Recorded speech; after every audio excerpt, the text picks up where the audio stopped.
그들이 여리고에 이르렀더니 예수께서 제자들과 허다한 무리와 함께 여리고에서 나가실 때 디메오의 아들인 맹인 거지 바디메오가 길가에 앉았다가 나사렛 예수시란 말을 듣고 소리질러 이르되 다윗의 자손 예수여 나를 불쌍히 여기소서 하거늘 많은 사람이 꾸짖어 잠잠하라 하되 그가 더욱 크게 소리질러 이르되 다윗의 자손이여 나를 불쌍히 여기소서 하는지라 예수께서 머물러 서서 그를 부르라 하시니 그들이 그 맹인을 부르며 이르되 안심하고 일어나라 그가 너를 부르신다 하매 맹인이 겉옷을 내버리고 뛰어 일어나 예수께 나오거늘 예수께서 말씀하여 이르시되 내게 무엇을 하여 주기를 원하느냐 맹인이 이르되 선생님이여 보기를 원하나이다 예수께서 이르시되 가라 내 믿음이 너를 구원하였느니라 하시니 그가 곧 보게 되어 예수를 길에서 따르니라. 아멘. 아멘. 지난주에는 여러분들이 목회자 컨퍼런스에 보내주셔서 콜로라도 덴버에 다녀왔습니다. 좋은 분들을 만나고 또 많이 배웠습니다. 제가 보니까 제가 나서는 걸 별로 좋아하지 않더라고요. 옛날에는 잘 나섰는데 기회를 줘도 앞으로 나가려고 하지 않는 저를 보았습니다. 그런데 제가 신날 때가 한 번 있었어요. 언제냐면 신들의 정원이라는 곳을 이제 목사님들을 모시고 여행할 수 있는 그런 코스를 준비를 했는데 생각보다 목사님들이 많이 오셔서 차 라이더가 하나 더 필요하대요.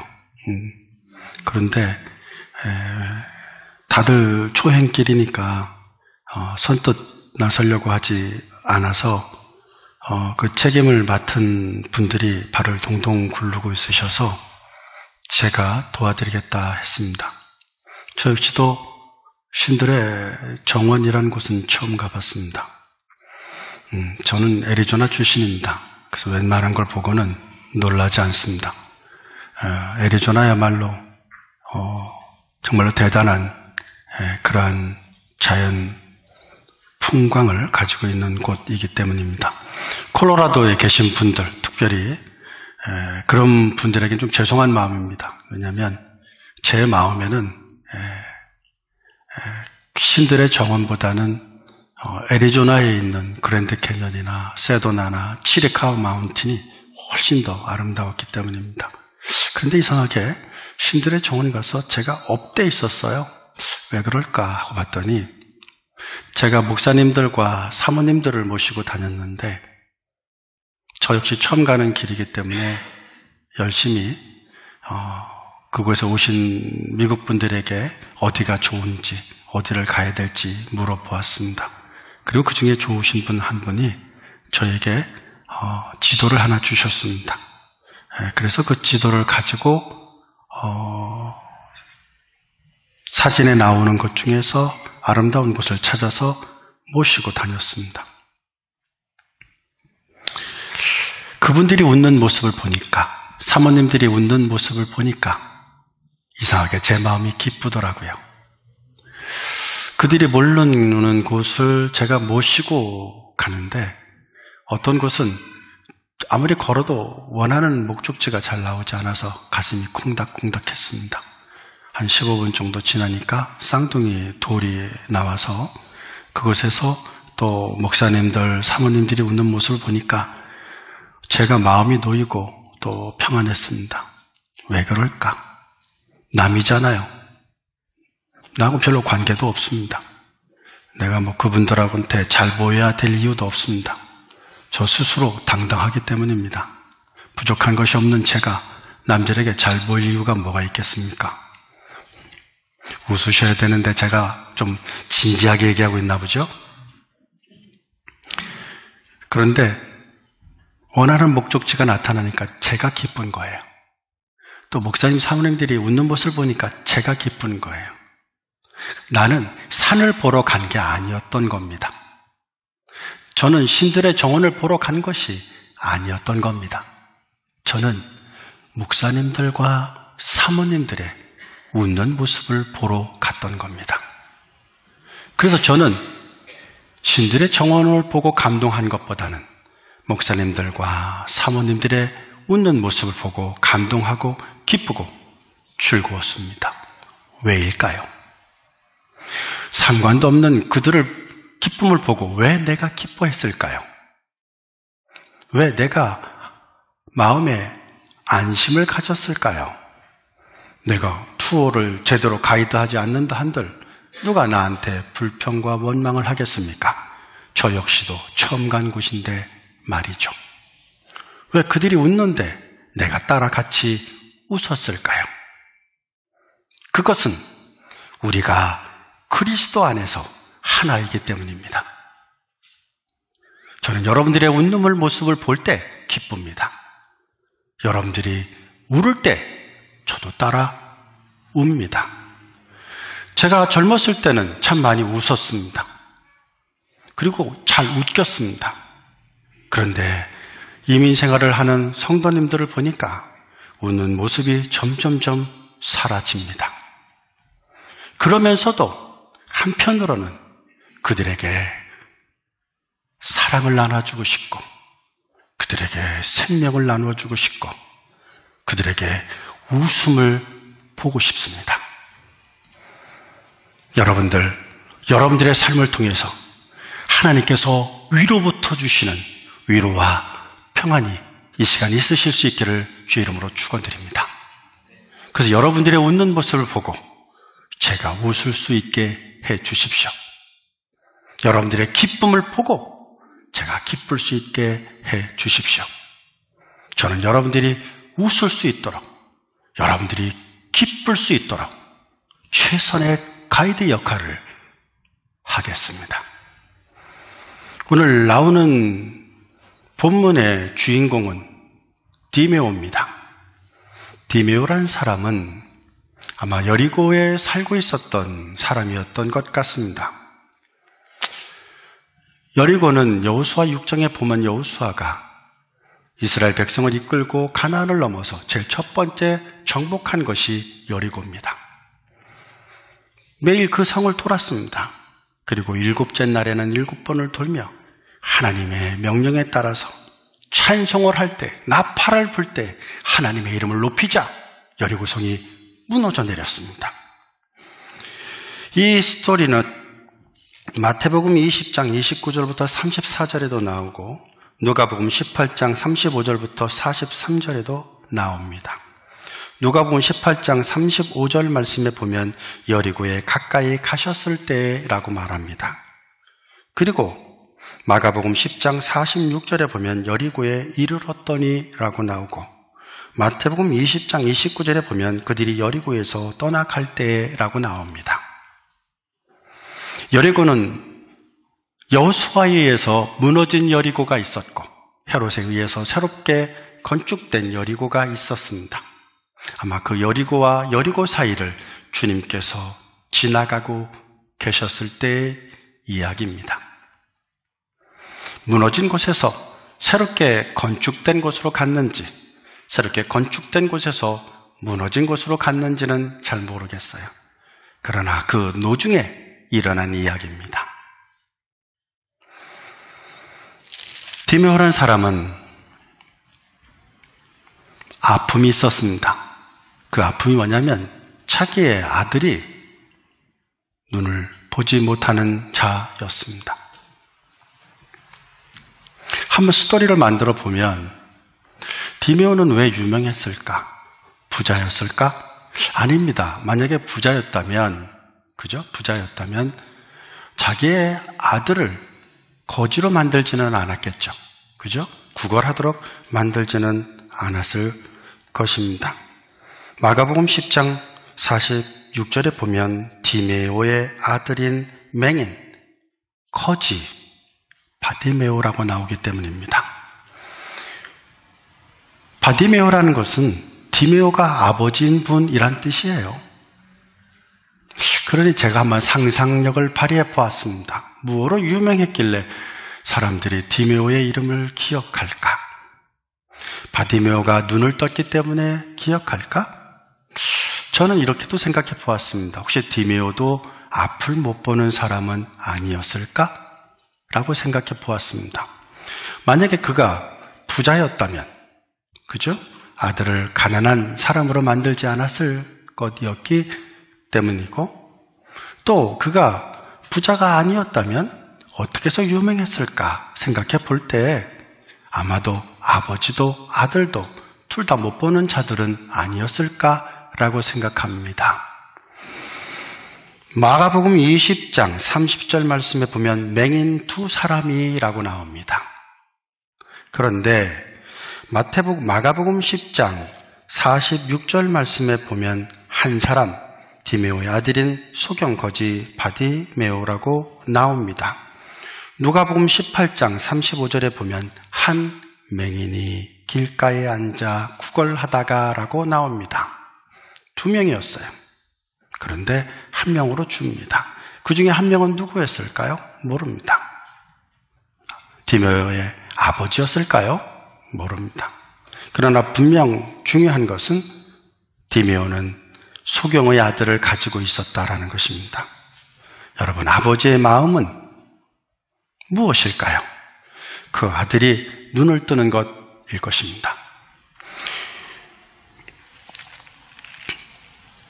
마가복음 10장 52절 말씀에 보면 너를 구원하였다라고 말합니다. 누가복음 18장 42절에도 너를 구원하였다라고 말합니다. 바디메오가 혹은 디메오가 아들이 구원받기를 원했어요. 그들이 기대하는 구원은 눈을 뜨는 것이었습니다. 여러분들의 구원은 무엇입니까? 여러분들의 기대하는 바는 무엇입니까?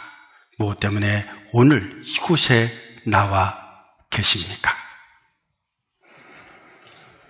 두 명의 맹인이 앉아 있었습니다. 예수님께서 지나가신다 함을 듣습니다. 마태복음 20장 30절입니다.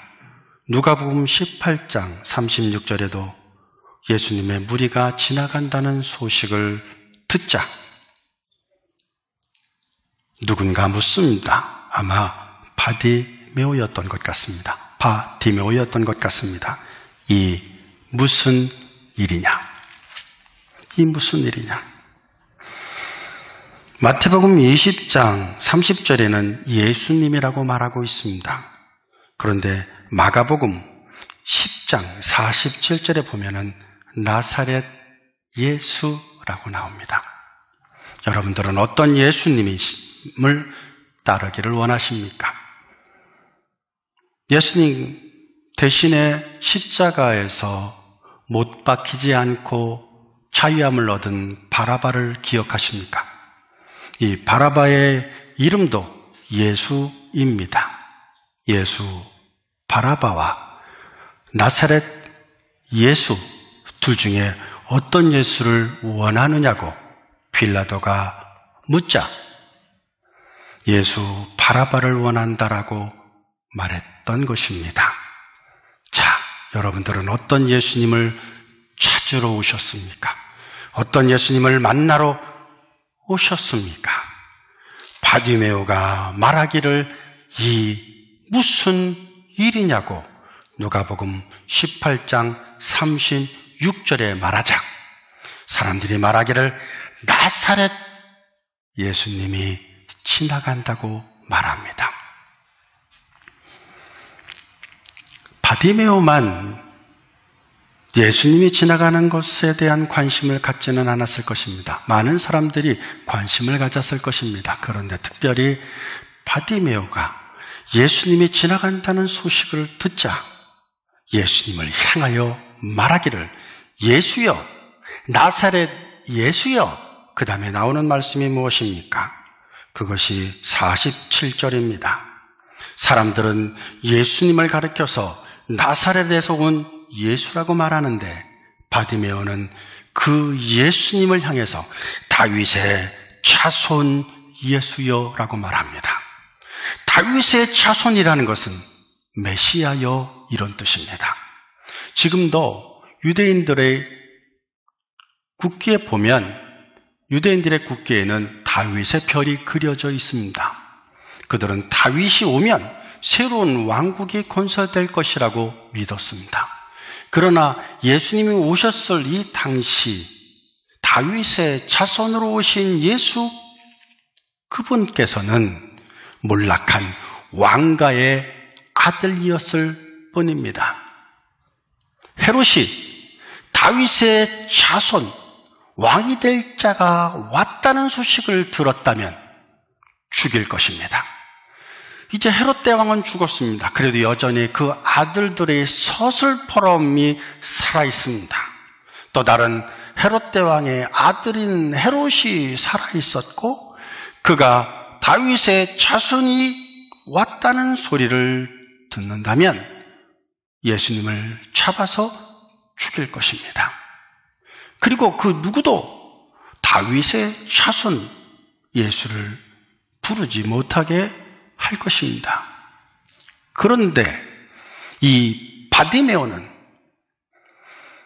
나사렛 예수가 지나간다고 하자 오히려 말하기를 다윗의 자손 예수여라고 고백합니다. 메시아여라는 겁니다. 나를 구원해 주실 분이다라는 것입니다. 많은 사람들이 예수님의 지나가심을 보았습니다. 많은 사람들이 예수님의 지나가시는 소식을 들었습니다.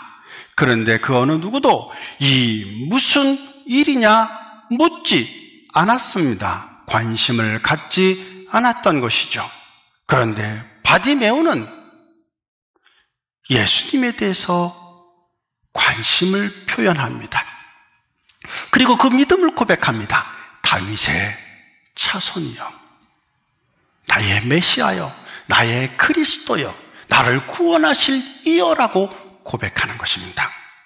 여러분, 우리가 예배에 와서 여러분들은 어떤 예수님께 나와 여러분들의 구원을 아뢰시겠습니까?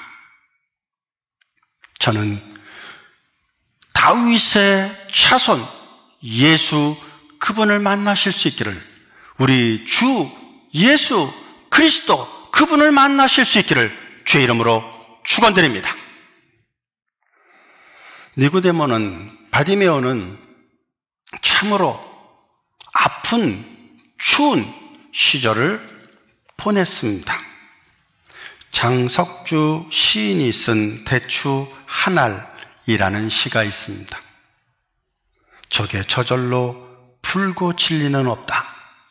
저 안에 태풍 몇 개, 저 안에 천둥 몇 개, 저 안에 벼락 몇 개, 저 안에 번개 몇 개가 들어있어서 붉게 익히는 것일 게다라고 말합니다.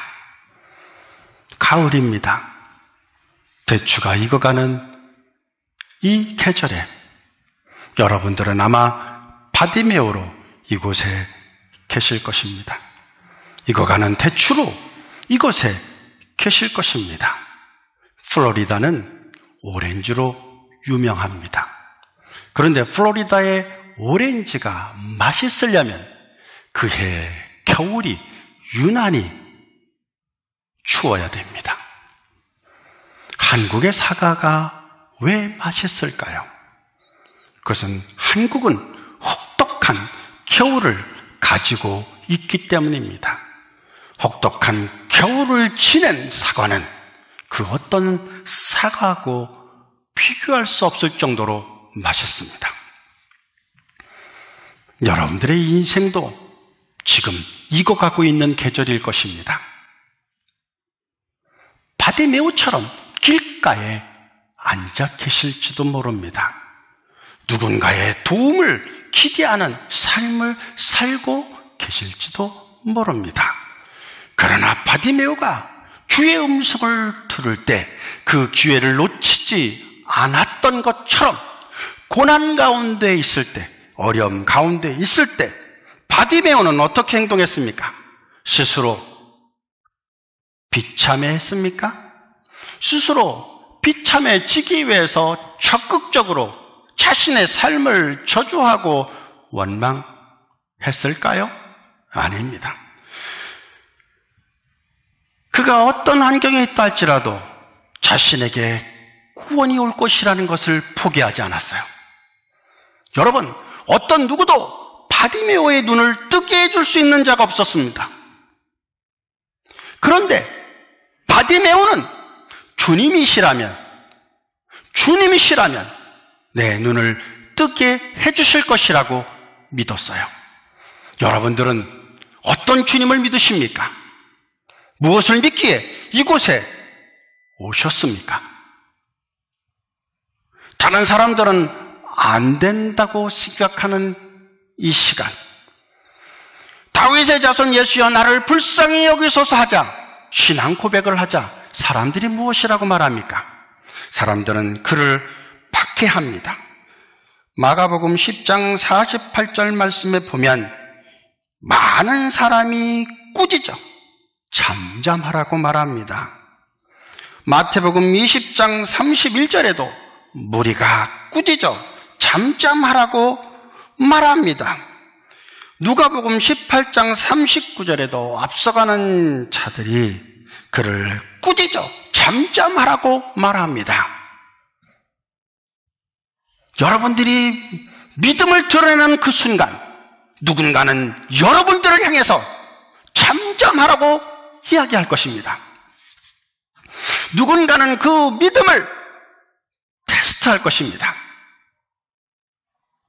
그때 여러분들은 어떻게 반응하시겠습니까? 그래,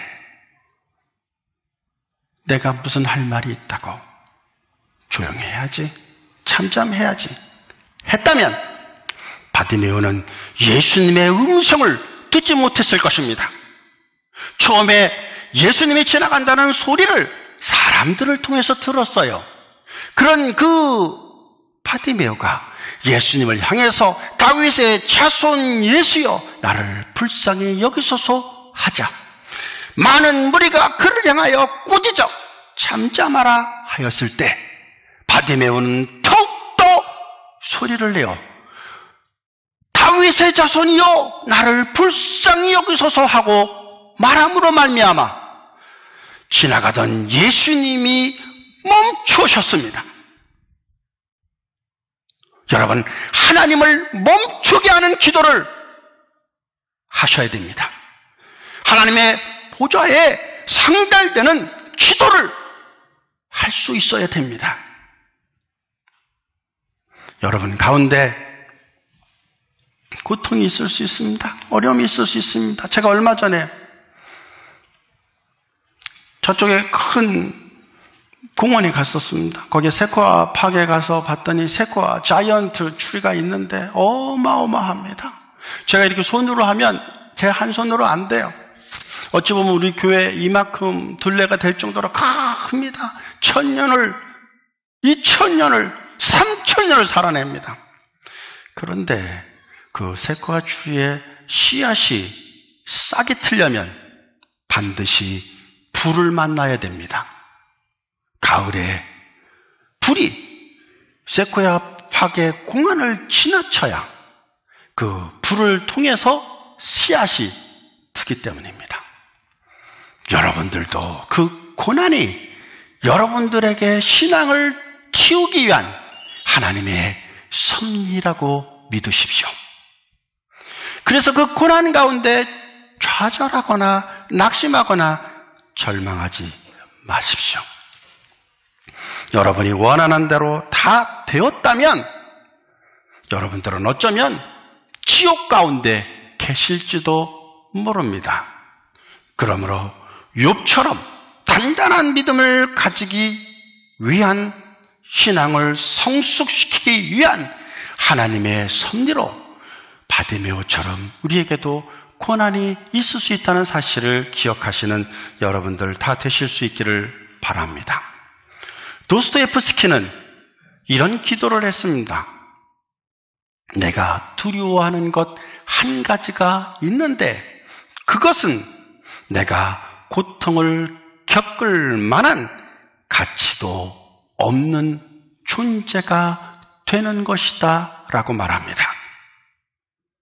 고난이 있는 것은 가치가 있는 인생으로 세워주기 위한 하나님의 은혜라는 사실을 기억하시고, 바디메오가 스스로를 나는 앞을 못 보는 자라고 정의하지 않고 나는 앞을 볼 수 있는 자라고 보이지 않는 가운데서도 바라고 믿고 기대하고 선포하고 고백했던 것처럼 주님께서 묻지 않습니까? 네가 원하는 것이 무엇이냐? 여러분들은 주님께 기도하시지 않습니까? 그럴 때 주님께서는 반드시 여러분들에게 네가 원하는 것이 무엇이냐고 물으실 거예요. 아마도 많은 분들이 대답하지 않고 기도했으니 됐다 하고 일어나 교회를 떠나시지는 않습니까? 기도 후에 주님의 응답을 기대하십니까? 바디메오는 주님의 응답을 기대했어요. 그걸 주님은 믿음이라고 말씀하셨습니다. 주님은 그의 믿음을 보았어요. 어떤 믿음? 예수님이 그냥 예수가 아니고, 예수님이 그냥 나사렛 동네에서 오신 예수가 아니고, 우리 주 예수 그리스도, 그분은 다윗의 자손이라고 믿었던 것이에요. 메시아라고 믿었던 것입니다. 자신을 죄에서, 병에서 구원해 주실 분이라고 믿었다라는 것입니다. 주님은 바디메오의 이 기도에 놀라셨을 것입니다. 누가, 어떤 소경이 자기의 눈이 띄어질 것을 의사도 아니고 예수님께 나아가 내 눈을 뜨게 해주세요라고 말할 수 있는 자가 있습니까? 바디메오가 예수님께 돈을 구했습니까? 아닙니다. 바디메오의 행동을 보십시오. 예수님께서 걸음을 멈추시고 서서 바디메오를 부르자 바디메오가 자신의 겉옷을 내버리고 뛰어 일어나 예수님께 갔다고 마가복음 10장 50절에 말씀하고 있습니다. 여러분, 겉옷은요 재산입니다. 재산 목록 1호예요. 그게 없으면 주위에 죽을 수도 있어요. 그게 있어야 추위를 피할 수 있어요. 그거 하나 다시 살려면요 몇 달을 고생해야 될지 몰라요. 그런데 바디메오는 돈을 쫓지 않았다는 거예요. 자신을 덮고 있던 돈을 오히려 자신의 명예를, 자신의 권세를, 자기의 권위를, 자기의 신발을 벗은 거예요. 그리고 누구에게 갑니까? 주님께 갑니다. 여러분, 바디메오는 주님이 어디 있는지 알았다는 거예요. 보이지 않았는데 알았다는 거예요. 왜요? 간절함이 있었거든요. 여러분들이 간절함이 있다면 주님을 만나실 줄로 믿습니다. 바디메오는 간절함이 있었어요. 그래서 주께 나아갔어요. 그리고 주께 기도했어요. 무엇이라고? 내가 보기를 원합니다. 여러분, 바디메오가 주님께 말하기를 나를 불쌍히 여겨달라고 기도합니다. 나를 불쌍히 여겨주세요. 그러자 주님께서 마태복음 20장 34절 말씀에 보면 그를 불쌍히 여겼다라고 그래요. 불쌍히 여겼으실 뿐만 아니라 그의 눈을 만져줍니다. 그의 눈을 만져줘요. 그것이 마태복음 20장 34절입니다. 예수께서 불쌍히 여기사 그들의 눈을 만지시니, 여러분, 주님께서 이 시간 여러분의 아픈 마음을 만지시는 이 시간이 되시기를 주 이름으로 축원드립니다. 그래서 바디메오가 눈을 떴던 것처럼 여러분의 삶에 아프고 답답하고 고통스러운 것이 이 시간 주님의 터치를 통해서 새롭게 구원을 얻는 그런 역사가 있으실 수 있기를 주의 이름으로 축원드립니다. 그런데 바디메오가 왜 눈을 뜨기를 원했느냐는 거죠.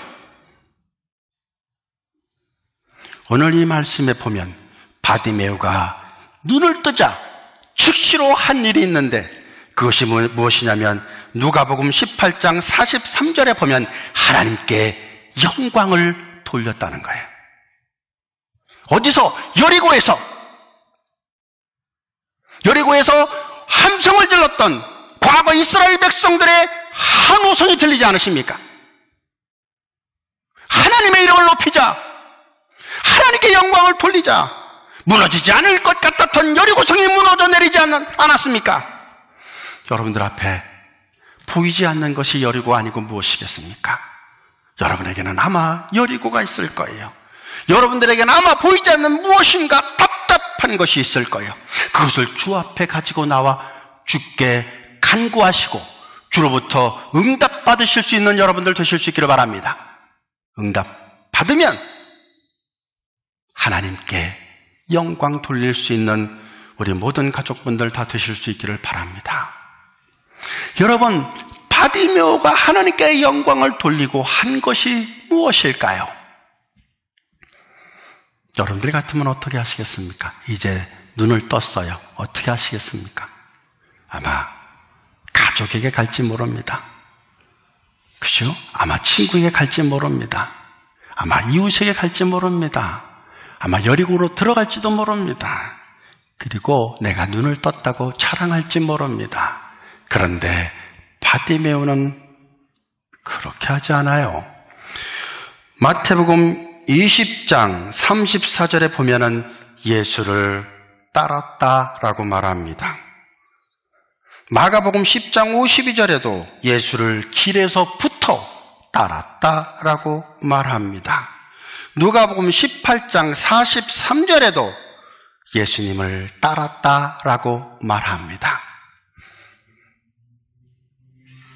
여리고 앞에 서신 여러분들이요, 보이지 않는 답답함 가운데 서신 여러분들이요, 주님의 터치를 경험하시는 이 시간 되실 수 있기를 바랍니다. 그리고 그런 여러분들이 우리 모두가 해야 될 것은 지금 이 순간부터 예수를 따르는 자들이 다 되실 수 있기를 주의 이름으로 부탁드립니다. 기도하십니다. 오늘 주신 말씀 생각하면서 함께 기도하는 시간 갖기를 원합니다. 함께 기도하십니다. 할렐루야. 아버지 하나님, 하나님의 크신 은혜와 은총을 감사합니다. 바디메오가 보이지 않았지만 남들이 보지 못했던 것을 보았습니다. 그것은 예수님이 다윗의 후손, 왕이요, 제사장이요, 선지자요, 예언자임을 믿었던 것입니다. 고백했던 것입니다. 남들은 외투를 취하기에 예수를 믿었는데 그는 외투를 벗어버리고 겉옷을 벗어버리고 예수님을 향해서 뛰어갔습니다. 주여, 우리가 잡고 있는 것이 무엇입니까? 그것을 손에서 놓고 내 신을 벗고 주께 나아가 주께 간구하는 저희들 다 되게 하여 주옵소서. 예수 그리스도 이름으로 기도했습니다. 아멘.